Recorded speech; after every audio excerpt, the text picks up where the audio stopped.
You know, when you're selling a mobile home park, you can get lost in all the paperwork. But for just a second, let's forget about that. Because the most honest document you have is the property itself. Its physical condition, that tells the real story of its financial health. And that's a story no spreadsheet can ever hide. And that, right there, is the heart of it all. You can absolutely polish the numbers. You can make a brochure look incredible, but you can't fake a pothole. The physical reality of your park, the asphalt, the pipes, the wiring, well, that tells a story all its own. Think about it. Every single crack in the road, every rusted-out utility pedestal, every drain that runs a little too slow, these aren't just minor annoyances. Nope, they're signals. And savvy buyers, and you better believe the lenders who back them, they are experts at reading those signals. So that leads us right into our first big idea here, what I like to call the silent killer of your property's value. It's called deferred maintenance. And the most crucial thing to understand is that it's not just some expense you'll have to pay in the future. It is actively, right now, today, eroding your property's credibility and its price tag.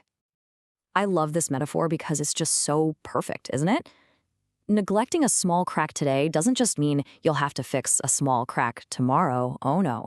It means you're going to be dealing with a pothole and then a crumbling road base, and the cost doesn't just add up, it compounds. It grows exponentially.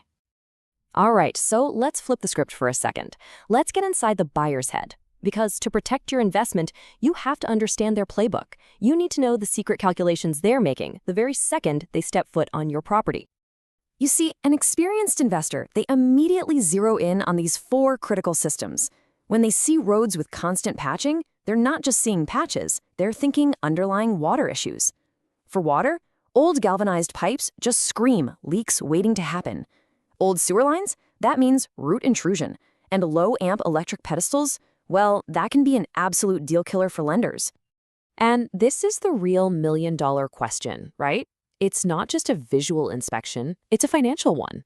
Every single flaw they spot is being instantly translated into a dollar amount that's coming directly off their potential offer.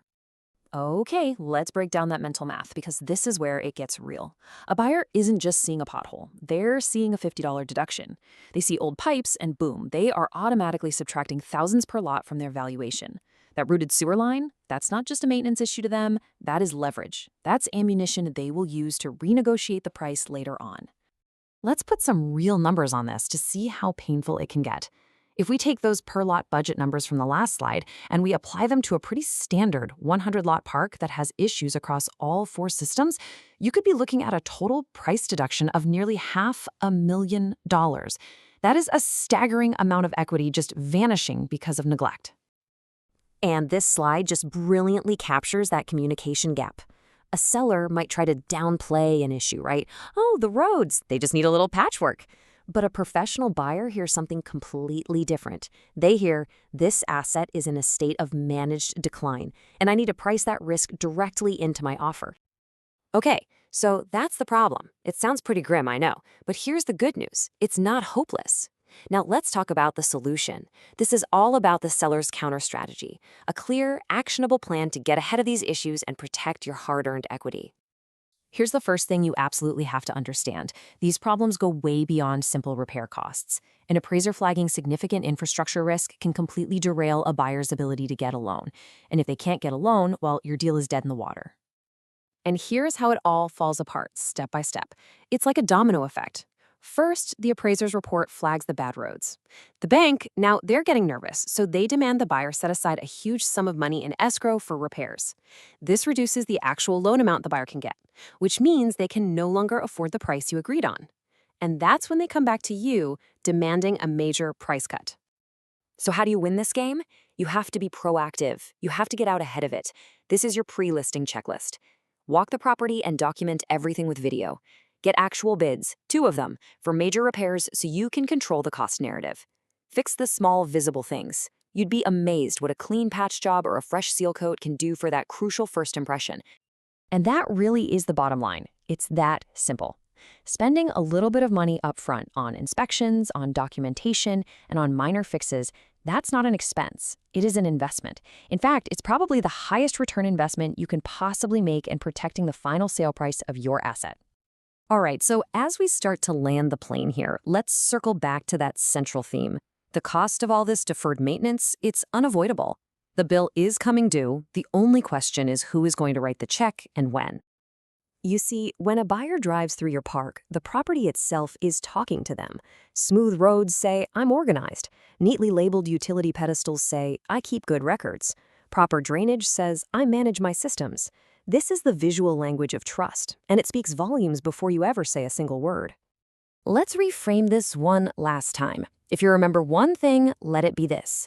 Thinking you saved money by not paving the roads, that is a dangerous illusion. You didn't save anything. You simply took out a high-interest loan against your property's value, and that debt, it's now coming due. This is just such a powerful way to think about it, especially when it comes to the money. Those seemingly minor physical flaws, the silent cracks in the concrete, they send major signals of risk to the financial institutions that hold the keys to the deal, and they hear that message loud and clear. So in the end, it really all comes down to this. You can either sit back and let the buyer discover these issues and use them against you, or you can get ahead of them, document them, and lead that conversation from a position of strength and transparency. The choice is yours. So please, remember this. These problems, they aren't just sitting there quietly. They are waiting. They are waiting for the moment of maximum leverage, during due diligence, right after the appraisal, to blow up your deal and cost you a fortune. Don't give them that chance.